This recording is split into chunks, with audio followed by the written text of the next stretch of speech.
Ang gagawin naman po natin dito ay kung papaano ang proseso ng pagdidikit.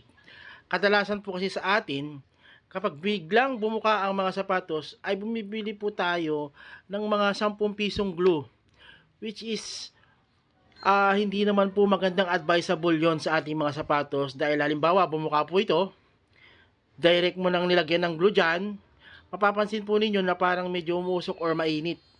Minsan dumidikit pa yung kamay natin doon. And then, kapag halimbawa nilapat mo ganyan, although didikit ng konti, and then mamaya-maya bubuka din. So, hindi po maganda yung ibang pandikit na ganon.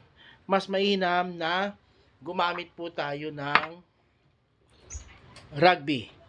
Papatuloyin po natin ito ng 20 minutes bago natin ilapat. At bago po natin ito idikit, ay kailangan lilihain po natin ang bawat espasyo. Yan, ang bawat espasyo po ay kailangan nating lihain upang ang mga buha-buhangin dyan ay maalis. At mas maganda po ang pagkakalapat ng ating mga sapatos. So, yan. At kapag nalinis na, pagpagan natin ng konti. Yan. At pwede na tayong mag-apply ng rugby. Lagayan lang po ng rugby ito. Baka isipin nyo palaman So, yan. Lalagyan natin ng rugby. Yan. Manipis lang po. Hindi naman po dapat makapal. Kasi ang kadalasan, kapag ang iba po ay nagra-rugby, sobrang kapal. At lagpas-lagpas. So, iwasan po natin yun. Yung lagpas-lagpas ang pagdikit ng rugby. Halimbawa, may lining po dyan. Ganyan lang. Ninipisan lang po natin. Yan napakasimple. Huwag na natin pahirapan ng batas.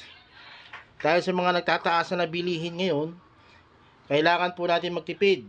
Kaya yung mga iba po kasi dyan, pag nasira ang sapatos, bili agad. Akala nila, wala nang remedyo.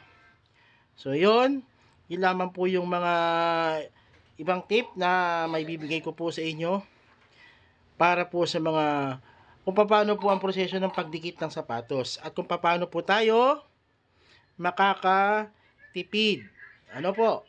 At kapag nadikitan na po natin ang part na ito, dito naman. Yan. Hindi po kasi lalapat. Baka ang iba po kasi nagdikit dito, tapos dito hindi dinikitan. So mali po yun. So dapat didikitan din natin ito para kapag nilapat po natin yan, kabilaan may dikit. Ganun po dapat. No? Yan. So ganun lang po ang may share ko sa ngayon. Mamaya ipapakita ko po sa inyo kung paano na po siya dumikit. At makalipas ang ilang minuto, makikita po ninyo ang dinikitan natin ng rugby. Wala siyang lagpas-lagpas.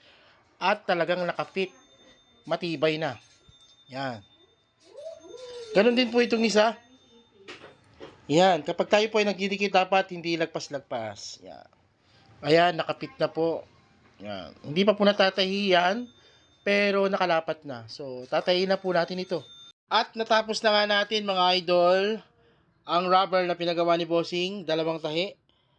Una, pangalawa, yan, napakapino. At napakalinis ng pagkakadikit, yan.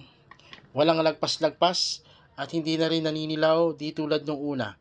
Tingnan nyo naman ang pagkakatahi, pulido.